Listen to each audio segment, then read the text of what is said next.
Hello everyone, it's Jin'taan here, and as you might have noticed if you watched along with the EVE Vegas keynote for 2019, CCP is going to be trying something a little different with the cadence of their patches for the next couple of months of EVE Online.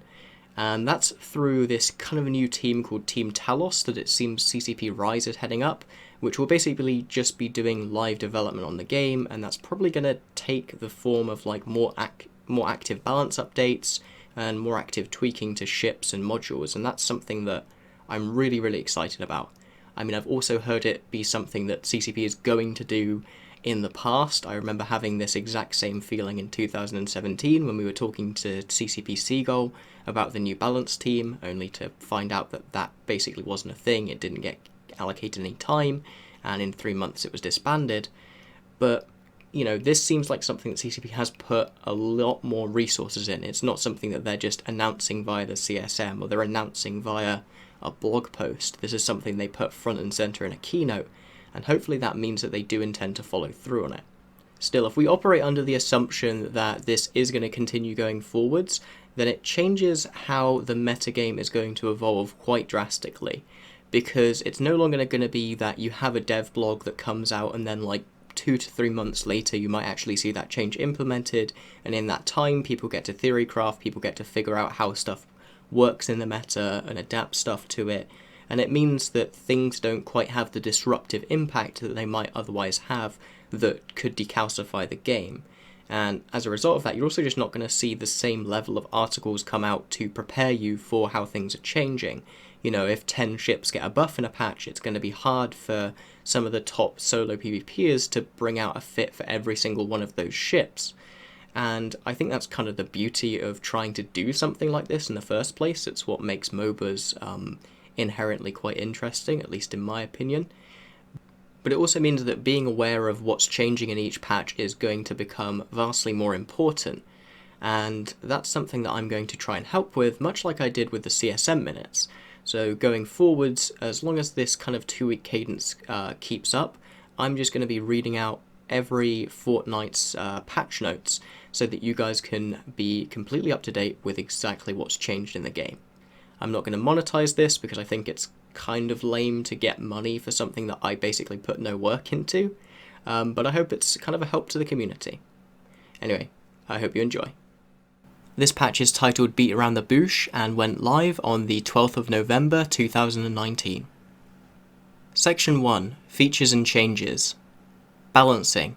Micro Jump Field Generator reworked to move a maximum of 25 Capsuleer ships per activation. All fighters, drones, probes, and bombs will always be moved by a successful micro jump drive activation. In cases where more than 25 ships are in the range of a micro jump drive field generator activation, the 25 ships to be jumped will be chosen at random from the available ships.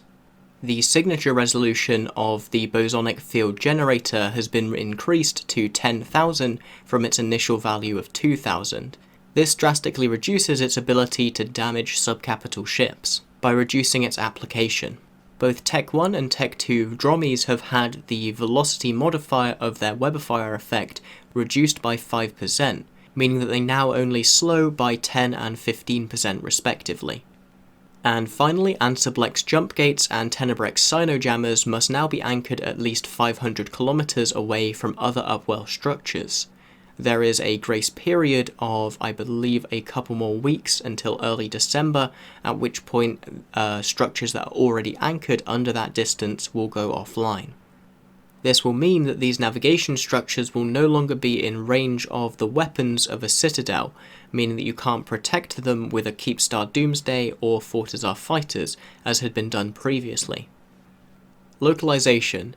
Korean language support has been added to EVE Online, and localization of the New Eden store has been completed for all supported languages. Miscellaneous. The minimum increment for placing bounties on individual characters has been increased from 100,000 ISK to 1 million ISK, making it just a little bit more expensive to spam bounties. Skills. The skill requirements for Tech 1 light combat drones have been reduced to make them more quickly accessible to new Capsuleers. The prerequisite to train the light drone operation skill, which is needed to use all light drones, has been reduced from drones 3 to drones 1, which is in parity with only needing gunnery 1 to train any gun skills. The level of drones required to use Tech 1 light combat drones has also been reduced from 3 to 1, and the level of the drone skill required to use faction and integrated light combat drones has been reduced from 3 to 2. User interface. So one of the main changes here is a major update to the default window size, and most importantly the ability to change the default window sizes based on the resolution of the monitor that's actually opening them up. I don't particularly want to wipe the settings of any of my characters, so I can't show what it looks like on screen, but from the screenshots I've seen from other people, it does look like it's significantly better. The overview is wider, the selected item window buttons are all shown in large mode by default, they're no longer something you have to expand to make them go big, which is really nice, and the drone window and the target list anchor are no longer on top of one another, so they don't open up in the same place. A one-way move warning prompt has also been added when moving items to a corporation-owned container that you might not be able to take them out of in the future. The watch list and drone HP bars have been reorganized to read right from left instead of left to right, meaning the far right bar is shield, the middle bar is armor, and the far left bar is structure, rather than the other way around as it was previously. In addition, there's been some light cleanup and the surrounding bevel of the HP bar has been removed. New player experience. The tutorial now teaches players about ISK and the wallet. The tutorial also now teaches players how to loot. New Caldari pilots are rewarded with blasters instead of railguns during the tutorial. Several text improvements have been made to Aura's dialogue, and tutorial NPCs now always drop metal scraps. Now we get to section 2, which is the defect fixes, and this is predominantly covering bug fixes and changes to things that weren't operating in the way they had been intended to operate, even if that wasn't made known. So these are less likely to be important, but I'm going to list them here just for the sake of completion. And also because, hey, it's nice to actually acknowledge when CCP do occasionally fix some bugs.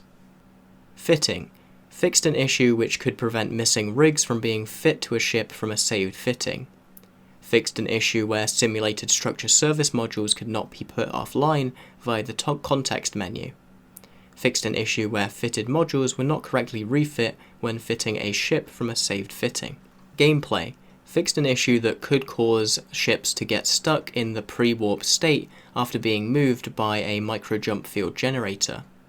Fixed an issue where a corporation or alliance enlisting in faction warfare would not be correctly processed after downtime, and addressed issues causing T2 Triglavian wrecks to drop T1 components.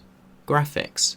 Fixed environment visual effects on the War Monument in CTAC-J 6MT.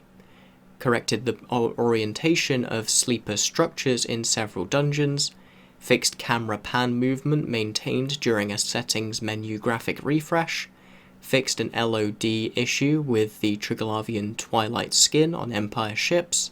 Removed unused resources from the client to reduce application footprint. Realigned starboard holograms on the Permaband Premium skin for the Saber. Fixed burnout holograms on the Permaband Premium skin. Science and industry. The skill requirements used for manufacturing the quad 800mm repeating autocannon 2s have been adjusted to bring them in line with other projectile weapons. User interface. Fixed an issue where the pointer window would stop highlighting when control was held continuously. Fixed an issue where reprocessing would appear to succeed after moving the items to a different location. Fixed an issue where the agency's default window position would be in the bottom right hand corner. Removed the unnecessary Find in Contracts button from the Show Info window of some monument objects. And that wraps up the official patch notes. However, it should be noted that there have been a few bugs reported, such as with the industry window, where BPOs inside containers that are being attempted to be built from remotely are not functioning correctly and being shown as out of range. However, this does appear to be a known bug, and I am assured by members of the CSM that CCP is working to fix it. Oh, and expect to see a breakdown of both my and Suetonia's personal thoughts on this patch later on in the week. Unfortunately, the patch notes here were released just a few hours before the patch went live, so there hasn't been that much time to prepare for it. A special thanks, as always, goes out to our Crassuses, Pinche Infidel from Old School, Brood from Triumvirate, and Zolka Lando, as well as to our other $5 patrons, Industrium Praetor, Meeks, Azar, Olav Olden, Kem, Raphael, Big Bada Boom, and Dunk Dinkle. If you want to support the channel yourself, you can either check out the Patreon link in the description below, or if you'd like, just share this video with someone else who you think might enjoy it. Until next time, have a good day and fly smart.